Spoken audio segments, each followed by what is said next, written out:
तसं पाहायला गेलं तर रेकीची खरी गरज ही सर्वांनाच आहे, पण माझ्या मते रेकीची खरी गरज ही जास्त आपल्या घरातील असलेल्या महिलेला आहे. आपल्या घरात आजी आहे, आई आहे, बहीण आहे, मावशी आहे, आत्या आहे, या सर्वांनी रेकी शिकली पाहिजे. कारण का की आपल्या घरासाठी त्या कायम राबत असतात. त्यांचं काम दिसूनही येत नाही, दिवसभर त्या काम करतात आणि शेवटी त्यांना हा प्रश्न विचारला जातो की दिवसभर बसून तू काय करतेस.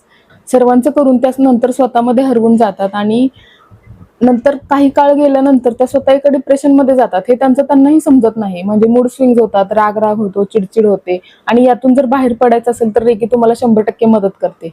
नंतर येतो विद्यार्थ्यांचा नंबर.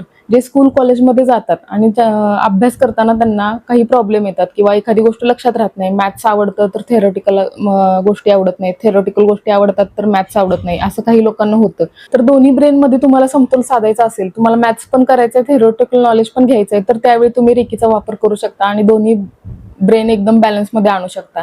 नंतर येतो आपल्या घरातील असलेल्या वयस्कर लोकांचा नंबर. ते सतत काळजी करत असतात किंवा सतत आधीचं काढून आठवत बसत असतात, सारखं तेच बोलायचं चाललेलं असतं आणि त्यांना रात्री झोप येत नाही. तर रेकी यामध्ये त्यांना झोपेच्या ज्या काही समस्या असतात ते दूर करते. तुम्हाला जर हा व्हिडिओ आवडला असल्यास नक्की लाईक करा, शेअर करा, कमेंट करा.